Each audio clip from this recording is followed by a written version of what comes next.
Danijel পয়গম্বর আল্লাহর দরবারে দোয়া করলেন, ওগো আল্লাহ তোমার Please subscribe my YouTube channel. Subscribe my YouTube channel. আমি তো শেষ নবীকে পাবো না, মুহাম্মদ সাল্লাল্লাহু আলাইহি সাল্লামকে পাবো না, কিন্তু একটাই দাবি আমার, আমি ইন্তেকালের পরে, আমি মরণের পরেই আমার গোসল জানাজা এবং আমার গোসল এবং কাফর এবং জানাজা এবং কবরজান শেষ নবী আখিরি নবীর উম্মতের হাতে হয়। জোরে বলেন সুবহানাল্লাহ। হযরতে দানিয়েল পয়গম্বর দোয়া করতেছেন, মোনাজাত করতেছেন।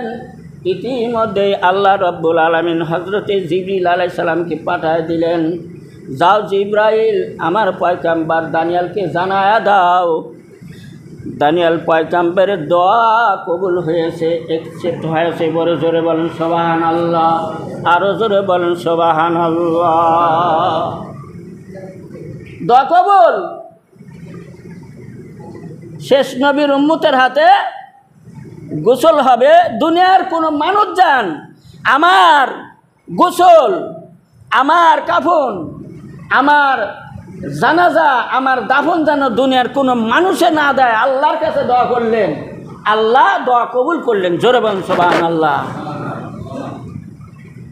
দানিয়েল পয়গম্বর যখন ইন্তেকাল করলেন, আল্লাহ রাব্বুল আলামিন অগন্তি ফেরেশতাদেরকে পাঠিয়ে দিলেন, যাও ফেরেশতারা আমার পয়গম্বর দানিয়েল আলাইহিস সালামকে একটা বাক্সর মধ্যে তোমরা তুলিয়া সংরক্ষিতভাবে তোমরা সংরক্ষণ জায়গায় তোমরা রেখে দাও। ফেরেশতারা আসিয়া আল্লাহর নির্দেশ অনুযায়ী একটা বাক্স তৈরি করলেন, এই বাক্সরের মধ্যে সংরক্ষণ করলেন, সুরক্ষণ জায়গায় রেখে দিলেন। হাদিস শরীফের মধ্যে আল্লাহর নবী বলে গেছেন, দানিয়েল পয়গম্বরের উচ্চতা ছিল 60 হাত লম্বা। কত হাত লম্বা? হাদিসের মধ্যে পাওয়া যায় দানিয়েল পয়গম্বরের নাক ছিল নুফুরহানজেরান, 1 হাত লম্বা। এত বড় মানুষের যদি আমাদের মতো নাক হয় তাহলে নাকটা কি মানাবে? আল্লাহ রাব্বুল আলামিন মানুষের চেহারাকে সৌন্দর্য করে বানাইছে। কিভাবে সৌন্দর্য করলেন? আল্লাহর কুদরতি হাতের মধ্যে এতই জাদু, আল্লাহ নামের ডাকের মধ্যে কতই মধু। জোরে বলেন সুবহানাল্লাহ। একটু কালমা পড়েন, আল্লাহ ইলাহা লা ইলাহা লা ইলাহা লা ইলাহা ইল্লাল্লাহু মুহাম্মাদুর রাসূলুল্লাহ। সকলে বলেন সাল্লাল্লাহু আলাইহি ওয়াসাল্লাম। দানিয়েল পয়গম্বর ইন্তেকালের পরে 1000 বছর পরে আমাদের নবী দুনিয়াতে আল্লাহ পাক পাঠাইলেন, জন্মগ্রহণ করলেন। নবী আমাদের নবী আবার ইন্তেকাল ফরমাইলেন। ইন্তেকাল ফরমানের পরে যে সিরিয়াল দিয়ে গেছিলেন, খেলাফতের সিরিয়াল, কে আগে খলিফা হবে, তারপরে কে হবে, তারপরে কে হবে, তারপরে কে হবে। 4 জন সাহাবীকে জান্নাতের সার্টিফিকেট পেয়েছিলেন। আশারায়ে মুবাশশারার মধ্যে 4 জন খলিফা, হযরতে আবু বকর সিদ্দিক রাদিয়াল্লাহু তাআলা আনহু, হযরতে ওমর রাদিয়াল্লাহু তাআলা আনহু, হযরতে ওসমান গনি রাদিয়াল্লাহু তাআলা আনহু, হযরতে আলী রাদিয়াল্লাহু তাআলা আনহু। যখন খলিফা নিযুক্ত করবেন আল্লাহর নবী, হযরতে আলী নবীর জামতা চিন্তা করতেছে, আমাকেই প্রথম খলিফা বানাবে। এরকমভাবে ওসমান চিন্তা করতেছে, আমি 2টা নূরের অধিকারী, আমাকেই খলিফা নিযুক্ত করবে। হযরত উমর চিন্তা করতেছে, আমি যে ইসলাম প্রসার করেছি, ইসলামের মধ্যে আমি যখন আজান প্রকাশ্যে ছিল না, যখন কোরআন তেলাওয়াত প্রকাশ্যে করা যাইত না, আমি ইসলাম গ্রহণ করার পরে কোরআন তেলাওয়াত আর আযান এই পৃথিবীর জমিনে আওয়াজ দিয়ে তেলাওয়াত করা হয়েছে, আওয়াজ দিয়ে আযান দেওয়া হয়েছে। জোরে বলেন সুবহানাল্লাহ।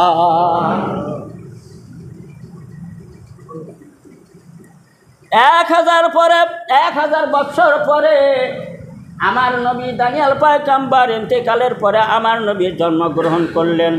আমার নবী আবার ইন্তেকালের পরে খলিফা নিযুক্ত করে গেছিলেন হযরত আবু বকর সিদ্দিক রাদিয়াল্লাহু তাআলা আনহু।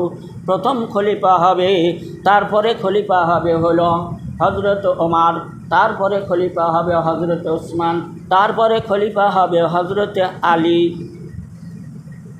এই সিরিয়াল আর কাটার বুদ্ধি আছে?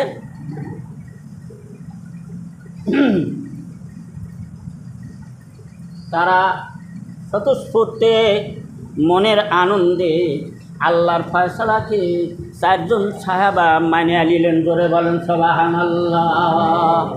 আমাদের নবী 1000 বছর পরে যখন দুনিয়াতে আসলেন, আবার ইন্তেকাল করলেন, হযরতে আবু বকর সিদ্দিক রাদিয়াল্লাহু তাআলা আনহু খেলাফতের দায়িত্ব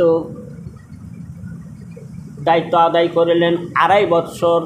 2.5 বছর খেলাফতের দায়িত্ব আদায় করার পরে হযরতে আবু বকর সিদ্দিক রাদিয়াল্লাহু তাআলা আনহু ইন্তেকাল করলেন। ইন্তেকাল পরে দায়িত্ব এসে গেল হযরতে ওমর, যেই ওমর ছিল অর্ধ পৃথিবীর বাদশা। জোরে বলেন সুবহানাল্লাহ। অর্ধ পৃথিবী করিত শাসন, তালি জামা গায়ে, আটার বস্তা পিঠে করে সে গরিব মানুষের ঘুরত দাঁড়ে দাঁড়ে। কোথায় গেল সেই মানবদরদি, কোথায় গেল সেই মানবদরদি তৌহিদি সন্তান, কোথায় গেল সেই সোনার মানুষ, কোথায় আর সেই মুসলমান? কালিমা লা ইলাহা লা ইলাহা লা ইলাহা। জোর বলেন, সগীরা গুনাহ মাফ হয়ে যায়, কলবের থেকে গুনার দাগ মুছে যায় কালমা পড়লে। লা ইলাহা লা ইলাহা ইল্লাল্লাহু মুহাম্মাদুর রাসূলুল্লাহ সাল্লাল্লাহু আলাইহি ওয়াসাল্লাম। হযরত ওমরের হাতে যখন খেলাফতের দায়িত্ব আসলো, হযরত ওমর রাদিয়াল্লাহু তাআলা আনহু একদল মুসলিম সাহাবীকে তৈরি করলেন। বললেন, তোমরা যাও তুষার, একটা দেশের নাম রাশিয়ার মধ্যে। একদল মুসলিম সাহাবীকে বললেন, তোমরা তুষারে চলে যাও, সেখানে যাই ইসলামের অভিযান চালাও, ইসলামের অভিযান চালাও। এই দলের নেতা ছিল, প্রধান ছিল হযরতে আবু মুসা আশআরী রাদিয়াল্লাহু তাআলা আনহু। এই দলের নেতা কি ছিল? হযরতে আবু মুসা আশআরী রাদিয়াল্লাহু তাআলা আনহু। ইনি একজন রাসূলের বিখ্যাত সাহাবী ছিলেন। হযরত মূর্তি সেই সাহাবী দলের নেতা বানায় দেবেন নাকি? হযরত ওমর রাদিয়াল্লাহু তাআলা আনহু বললেন, যাও তোমরা তুষারে যাও, ইসলামের অভিযান চালাও। ওই একদল মুসলিম সাহাবী তুষারে চলে গেলেন। ঘটনা সংক্ষিপ্ত, জুমার নামাজের দিন, লম্বা চড়া করা যাবে না, বিশাল ঘটনা। তুষারে যাইয়া আল্লাহর পক্ষ থেকে তুষার বিজয় করলেন। জোরে বলেন সুবহানাল্লাহ। তুষার যখন বিজয় করলেন, তখন এই সাহাবীগণ হযরতে আবু মুসা আশআরী রাদিয়াল্লাহু তাআলা আনহু রাজ দরবারে রাজকীয় ভাণ্ডারে চলে গেলেন। যাওয়ার পরে রাজকীয় ভাণ্ডার খুললেন, দেখতে পাইলেন একটা বিশাল বাক্স। জোরে বলেন সুবহানাল্লাহ। আবু মুসা আশআরী রাদিয়াল্লাহু তাআলা আনহু চিন্তা করলেন যখন বিজয় করা যায়, মুসলমানেরা বিধর্মীর সাথে বিজয় হয়ে যায়, আর যেগুলো জিনিস পড়ে থাকে এগুলাকে বলা হয় ইসলামী ভাষায়, এইগুলাকে বলা হয় গনিমতের মাল। জোরে বলুন সুবহানাল্লাহ।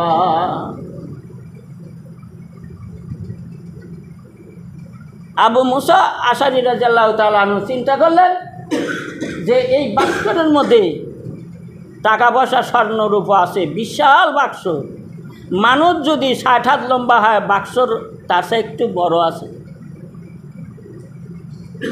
কি ধন সম্পদ আছে। এই বাস্কটটা আল্লাহর নবীর সাহাবী হজরতে আবু মুসা আশারী রাদিয়াল্লাহু তাআলা আনহু খুললেন। খোলার পরে সাথে সাথে দেখলেন তরুতাজা একটা লাশ, এই মাত্র মনে হয় মৃত্যুগ্রহণ করেছে, অথচ 1000 বৎসর আগেও এই লাশটা আল্লাহ পাক ফেরেশতা দিয়ে হেফাজত করে রেখেছেন। জোরে বলেন সুবহানাল্লাহ। 1000 বছর পরে লাশের কোনো চিহ্ন থাকে, কিন্তু আল্লাহ রাব্বুল আলামিন দোয়া কবুল করেছেন যে শেষ নবী মুহাম্মদুর রাসূলুল্লাহ সাল্লাল্লাহু আলাইহি সাল্লামের উম্মতের হাতে এই দানিয়েল পয়গম্বরের গোসল হবে, কাফন হবে, জানাজা হবে, দাফন হবে। জোরে বলেন সুবহানাল্লাহ। লাশ বাস্কর যখন করলেন, আবু মুসা আশারী রাদিয়াল্লাহু তাআলা আনহু বলেন, খোলার সঙ্গে সঙ্গে আমি কস্তুরী মিসকর আম্বরের ঘেরান ছুটে গেল, ঘেরান পাইতে লাগলাম। জোরে বলেন সুবহানাল্লাহ। তরু তাজা, মনে হয় এই মুহূর্তে মারা গেছে, এই মুহূর্তেই বাস্কের মধ্যে রাখছে, একবারে তরু তাজা লাশ, এবং কস্তুরী মিস্ক আম্বরের ঘেরান বাড়াইতেছে হজরতে আল্লাহর নবীর সাহাবী হজরত আবু মুসা। অবাক হয়ে গেলেন, আশ্চর্য হয়ে গেলেন, দেখতে লাগলেন, দেখে লাশের পরে একটা চিঠি লেখা আছে।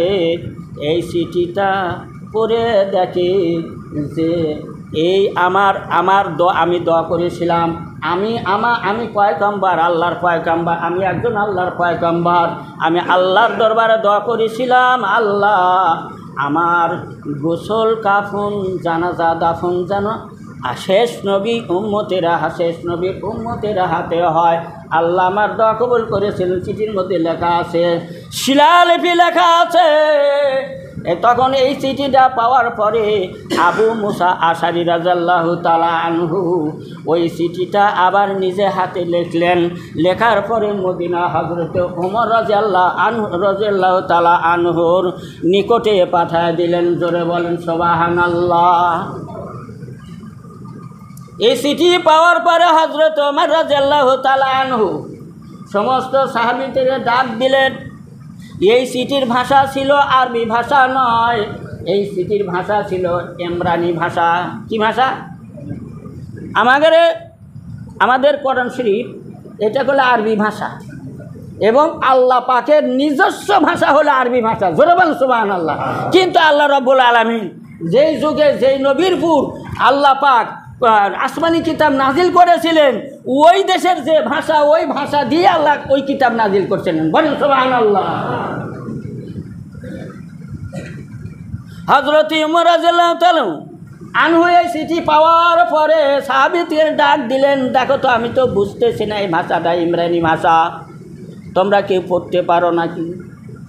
একজন সাহাবী ছিল যার নাম ছিল আব্দুল্লাহ বিন আসলাম বলল, হুজুর আমি ইমরানি ভাষা পড়তে পারি। জোরে বলেন সুবহানাল্লাহ। তাই পরে দেখো তো কী লেখা আছে।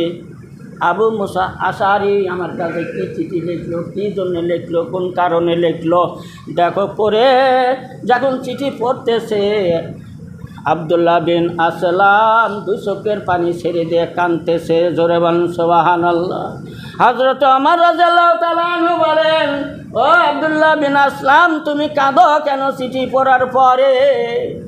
আসলাম বলে, হুজুর আপনি যদি পড়তেন, আপনি যদি জানতেন, আপনিও কাঁদতেন। জোরে বলেন সুবহানাল্লাহ। এই যে লাশটা আপনার সাহাবীরা তুষতুষারের রাজকীয় ভাণ্ডার পাইছে। এটা হলো দানিয়াল পয়গম্বরের লাশ। জোরে বলেন সুবহানাল্লাহ। দানিয়াল পয়গম্বর দোয়া করেছিল, আল্লাহ আমি তো নবী পাবো না, মুহাম্মদ সাল্লাল্লাহু আলাইহি সাল্লামকে পাবো না, নবী পাবো না, নবী হিসাবে পাবো না, কিন্তু নবীর উম্মত তো কিয়ামত পর্যন্ত থাকবে। আমার নবী শেষ নবীর উম্মতের হাতে যেন আমার গোসল কাফন জানাজা দাফন হয়। আল্লাহ দোয়া কবুল করেছিলেন। জোরে বলেন সুবহানাল্লাহ। এই চিঠির ভাষা যখন হযরতে ওমর রাদিয়াল্লাহু তাআলা আনহু বুঝতে পারলেন, হযরতে ওমর রাদিয়াল্লাহু তাআলা আনহু বলতেছেন, আল্লাহ এমন সুন্দর ইসলাম আমাদেরকে দান করেছেন, আল্লাহ এমন সুন্দর নবী আমাদেরকে দান করেছেন, যেই নবীর চেহারা পূর্ণিমার চাঁদের থেকে কোটি কোটি গুণ বেশি সুন্দর। জোরে বলেন সুবহানাল্লাহ, আরও জোরে বলেন সুবহানাল্লাহ। হাদিস শরীফে আছে, একদিন হযরতে আবু জাবের রাদিয়াল্লাহু তাআলা আনহুকে সাথে করে নিয়ে 14 তারিখে রাত্রে পূর্ণিমার চাঁদ, রাসূলুল্লাহ সাল্লাল্লাহু আলাইহি সাল্লাম জাবেরকে বললেন, জাবের আসো একটু হাঁটাহাঁটি করে আসো, পূর্ণিমার চাঁদ। জাবের রাদিয়াল্লাহু তাআলা আনহু রাসূলের সাথে একটু হাঁটতেছেন, পিছে পিছে হাঁটতেছেন, রাসূল আগে আগে যাইতেছেন। এটির মধ্যে আল্লাহ রাব্বুল আলামিন যেই আসল সুরুত জাল্লায় আনোয়ার, এই জাল্লায় আনোয়ার আল্লাহ পাক প্রকাশ করে দিলেন। জোরে বলেন সুবহানাল্লাহ। হযরতে জাবের রাদিয়াল্লাহু তাআলা আনহু চিন্তা করলেন, ব্যাপার কি? এই পূর্ণিমার চাঁদ বিলুপ্ত হয়ে গেল, কোন আলোতে? রসুলের চেহারার দিকে তাকায়া দেখে জাল্লায় আনোয়ার আল্লাহ প্রকাশ করে দিছে। জোরে বলেন সুবহানাল্লাহ। হযরতে জাবের রাদিয়াল্লাহু তাআলা আনহু একবার চাঁদের দিকে তাকায়, একবার রসুলের চেহারার দিকে তাকায়। হযরতে জাবের রাদিয়াল্লাহু তাআলা আনহু আল্লাহর নবীর সাহাবী, কয় আমি আল্লাহর কসম করে বলতেছি, আমি বারবার যখন চাঁদের দিকে তাকাই, বারবার যখন আমার নবীর চেহারার দিকে তাকাই, আমি নবীর চেহারার দিকে তাকাইয়া দেখি আমার নবীর চেহারা পূর্ণিমার চাঁদের থেকে কোটি কোটি গুণ বেশি সৌন্দর্য। জোরে বলেন সুবহানাল্লাহ, আরও জোরে বলেন সুবহানাল্লাহ। হযরত ওমর রাদিয়াল্লাহু তাআলা আনহু ইমরানি ভাষা জানতেন। সালাম আব্দুল্লাহ বিন সালামকে বলল, তুমি চিঠি লিখে দাও, তুমি চিঠি লিখে আমার আবু মুসা আশারির কাছে তুমি চিঠি লেখো। আবু মুসা আশারি জানো দানিয়াল পয়গম্বরের লাশের গোসল দেয়, কাফন দেয়, জানাজা করে, দাফন দেয়। জোরে বলেন সুবহানাল্লাহ, আরও জোরে বলেন সুবহানাল্লাহ, আরও জোরে বলেন সুবহানাল্লাহ। চিঠির শেষ অংশ লিখে দিল, ও মুসা আবু মুসা আশারি, তুমি যখন জানাজা দিবা তখন আমি ওমরকে তুমি রুহানিভাবে শরীক রাখিও। জোরে বলেন সুবহানাল্লাহ। আমি যখন তুমি জানাজা দিবা, দানিয়াল পয়গম্বরের যখন তুমি জানাজা দিবা, তখন আমি ওমরকে তুমি রুহানিভাবে জানাজায় শরীক রাখিও। সুবহানাল্লাহ বলেন, কালিমা পড়েন, লা ইলাহা লা ইলাহা লা ইলাহা লা ইলাহা ইল্লাল্লাহু মুহাম্মাদুর রাসূলুল্লাহ সাল্লাল্লাহু আলাইহি ওয়াসাল্লাম। ওয়া আখিরু দাওয়ানা আলহামদুলিল্লাহি রাব্বিল আলামিন।